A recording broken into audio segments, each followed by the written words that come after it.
안녕하세요 여러분, 유재하 선생님입니다. 오늘 여러분과 특별한 시간을 가져보려고 지금 이렇게 PPT 화면을 띄웠는데요. 지난 시간에 간송 전형필이라는 글을 읽었고요. 그 글을 읽고 한 4가지 정도의 질문을 했습니다. 그 질문의 답변을 잘 받았습니다. 문제는 뭐냐 하면 이 답변의 내용 중에 선생님 설명이 좀 필요한 게 있을 것 같아서 덧붙이도록 하겠습니다. 오늘 강의는요, 지난번에 했던 국어 온라인 수업의 피드백입니다. 또 5강 1차 시 교과서 읽기를 한 후에 나온 질문들을 갖고 살펴보겠습니다. 먼저 여러분들 계속 지금 수업을 잘 듣고 있는데요. 몇 가지 주의사항을 좀 안내를 하고 넘어가야 될 것 같아요. 그래서 한 3가지 정도 정리를 했는데요. 화면 좀 보시면 되겠고요. 잘 안 보이는 학생을 위해서 조금 크게 띄워주겠습니다. 먼저 이 온라인 강의는 기본적으로 여러분들의 성실함을 확인하는 강의입니다. 그래서 이 강의 내용을 여러분들 쉽게 그냥 생각할 수도 있는데 이 강의 내용을 바탕으로 나중에 시험 문제를 낼 수도 있는 겁니다. 거기까지 여러분들 생각하고 수업을 들으시고요. 뭐 때에 따라서는 듣기 능력이 되기 때문에 속도를 좀 높여서 듣는 학생들 있는데 뭐 상관없습니다. 뭐 1.5배속까지 듣는 것도 가능하죠. 그래서 약간 의문스러운 게요. 1.5배속으로 선생님 얘기 들으면 이게 들리나요?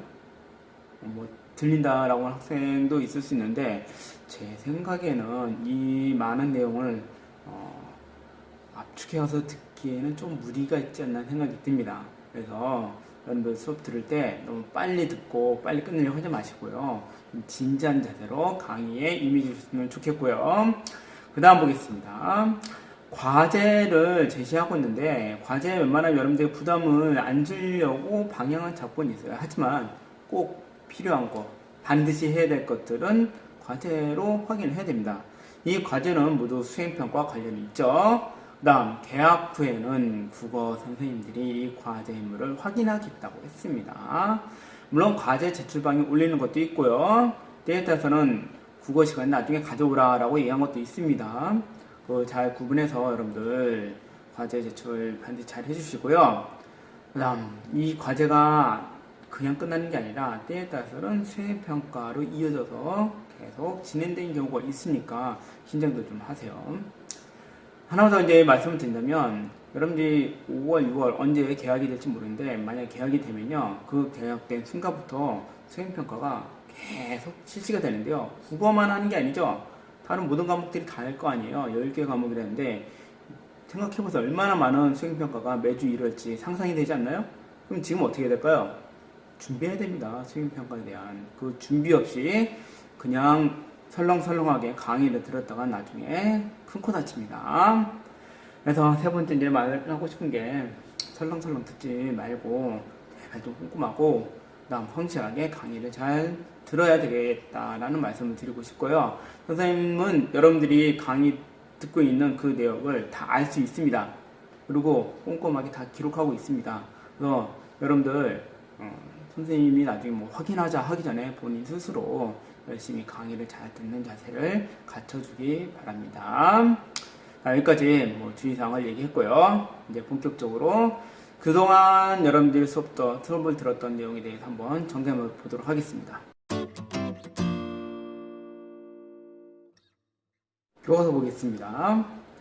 교과서 79쪽을 다시 살펴보시면 되겠고요. 그 79쪽에 나온 내용에 관련된 질문이었는데 한번 읽어볼까요? 선조들에게 엄청난 재산을 물려받은 청년 전형필의 고민으로 가장 적절한 것은? 이런 질문이었습니다. 대부분의 학생들이 대답을 잘 했습니다. 이거는 지금 이 교과서에 한 부분을 화면을 띄워놨는데요. 이 내용을 잘 읽다 보면은 답이 잘 나오죠?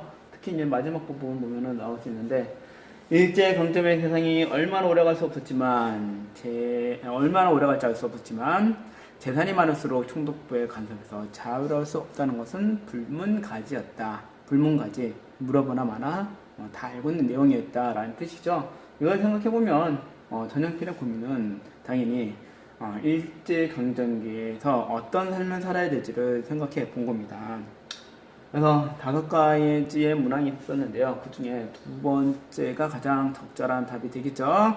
총독부의 간섭에서 어떻게 벗어날 것인가가 전형필의 고민이었습니다. 그래서 그 간섭을 피하기 위해서 문화재를 구입하기 시작했던 거죠. 정답은 그래서 2번이 되는데요. 문제는 뭐냐면 다른 번호를 쓴 학생들도 한 10% 정도 되는 것 같습니다. 강의를 잘 듣고 있나요? 좀 고민 좀 해보시고요. 강의의 내용이 부족하다면 책을 다시 한번 읽어보세요.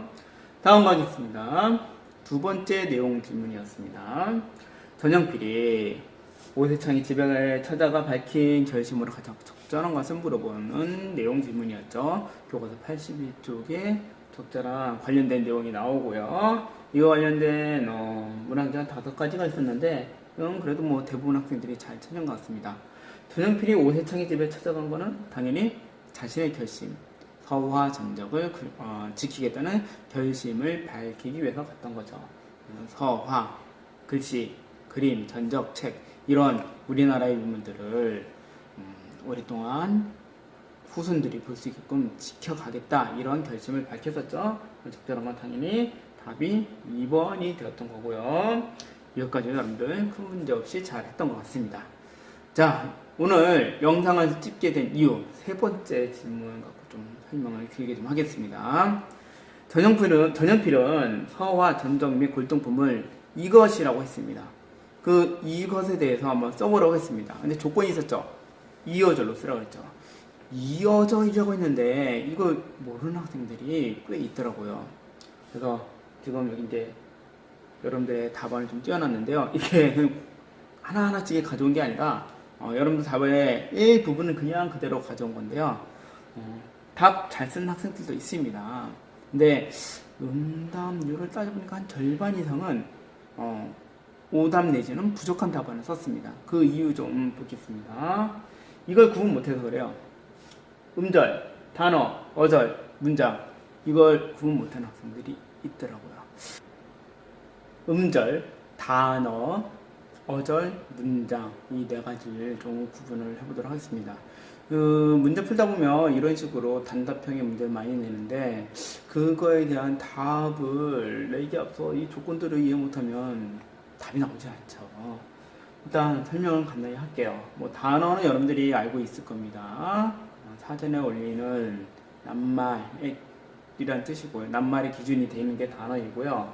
음절도 그래도 이해는 할 겁니다. 낮게 하나의 글자가 음절이 되겠죠. 근데 어절을 의외로 잘 구분 못 하더라고요. 그럼 단어의 어자와 뭐 나눈다는 의미의 절이 있는데요.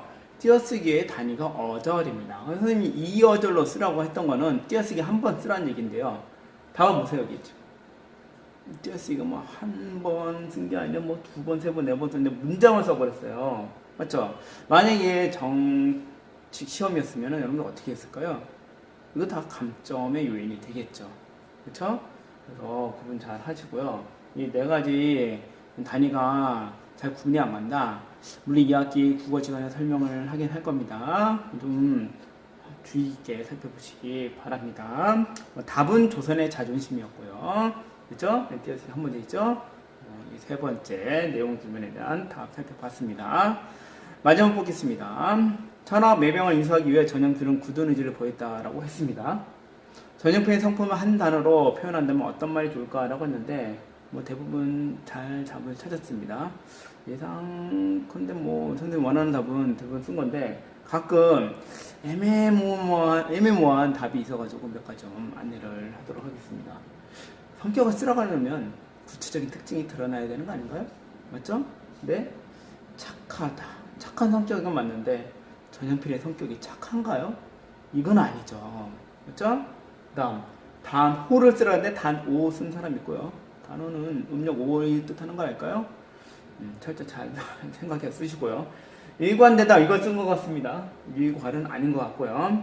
그 다음 뭐 굳은 성격이라고 했는데 이거는 만약에 선생님 진짜 채점한다면은 감점을 할 겁니다. 왜냐하면 전형필은 굳은 의지를 보였다라고 했는데 거기서 다시 또 굳은 성격이라고 그러면 뭐 도돌이표도 아니고 했던 말 다시 하면 어떡합니까?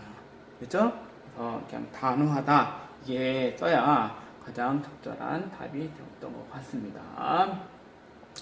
자, 그래서 지금까지 지난 간송 전형필 책을 읽고 나서 있었던 내용 질문에 대한 답을 살펴보았습니다. 다음에 기회가 되면은 또 이런 식으로 피드백을 할 수 있는 시간을 갖도록 하겠습니다. 자, 그럼 다음 강의에서 다시 만나도록 하겠습니다. 그때까지 자, 건강하게 잘 지내세요.